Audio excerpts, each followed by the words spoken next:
Hello my dear students, next we are having question number 10 और ये question भी हमारे थर्ड सेक्शन का क्वेश्चन है। मतलब कि यहाँ पर नॉन नेगेटिव इंटीजर वैल्यू हमारा आंसर होगा। ओके, क्वेश्चन में गिवन है point source S emits unpolarized light uniformly in all direction at 2 point A and B. The ratio IA divided by IB of intensities of light is 2.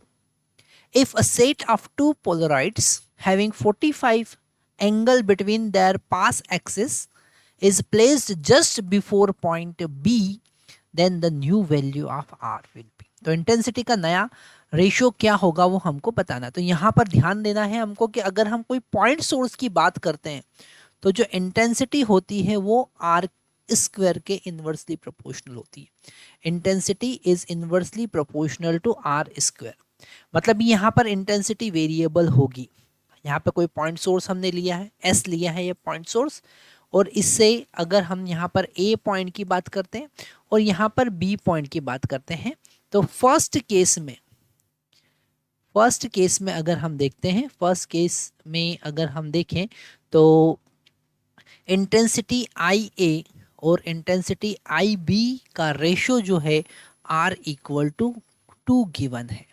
Okay, मतलब यहाँ पर are का value पहले 2 given है। अगर हमने यहाँ 2 के सामने कोई पोलराइड रख दिया, मान लेते सबसे पहले हमने एक पोलराइड रखा ए, तो ध्यान देना है कि अगर यहाँ पर इंटेंसिटी है ना, मतलब आई ए का वैल्यू पहले कितना होगा। यहाँ पर इंटेंसिटी अगर हम देखें तो इंटेंसिटी है आई ए बाई 2। ओके, अगर हम यहाँ से आई ए का वैल्यू निकालें तो आई ए का वैल्यू आई बी का वैल्यू अगर हम यहाँ से निकालें तो आई बी का वैल्यू कितना होगा। आई बी का वैल्यू इनिशियली होगा, मतलब पोलराइड के जस्ट पहले, क्योंकि उन्होंने कहा है कि जस्ट बिफोर बी, मतलब इस पोलराइड के जस्ट पहले जो इंटेंसिटी होगा आई बी वो होगा आई ए डिवाइडेड बाई 2, है ना। जैसे जैसे ये डिस्टेंस कवर कर रहा है इंटेंसिटी डिक्रीज हो रहा है और बी पॉइंट तक जाते जाते intensity I A divided by 2 हो चुकी है। अब वो पोलराइड से पास होगी।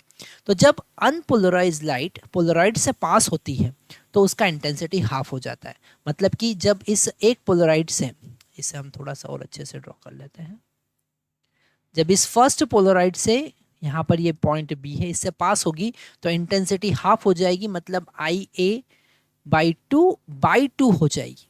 ओके, और फिर अगर हमने एक पोलराइड और रखा जिसका पास एक्सिस, हम दूसरे कलर का यहाँ पर यूज कर लेते हैं, जिसका पास एक्सिस 45 डिग्री पर है, ये दूसरा पोलराइड हमने यहाँ पे रखा, ठीक है, जिसका पास एक्सिस 45 डिग्री पे है, तो यहाँ पर इंटेंसिटी आई डैश जो होगी वो I A divided by 4 into cos square 45 degree होगी, है ना। मतलब यहाँ पर आई नॉट फ्रिक्वेंसी है तो आई नॉट का वैल्यू कितना है, I nought equal to I A divided by 4 है ना। और ये आई डैश जो होगा वो कितना होगा, आई नॉट कॉस स्क्वायर 45 डिग्री, है ना, क्योंकि उससे जब पास होगी तो वहाँ पर according to law of Malus it will become cos square theta times. So this I dash that is equal to I B dash. अब नया जो आई बी डैश का वैल्यू है वो is equal to I nought का value कितना है, I A divided by 4, okay, into cos 45 degree 1/√2 होता है तो 1/√2 और इसका स्क्वायर हम करेंगे तो ultimate I A divided by 8 हमको मिलेगा। तो I B dash divided by I A जो होगा, मतलब नया जो रेशियो होगा आर इज इक्वल टू 8 होगा। मतलब हमारा आंसर 8 है, आपको 8 यहाँ पर एंटर करना होगा।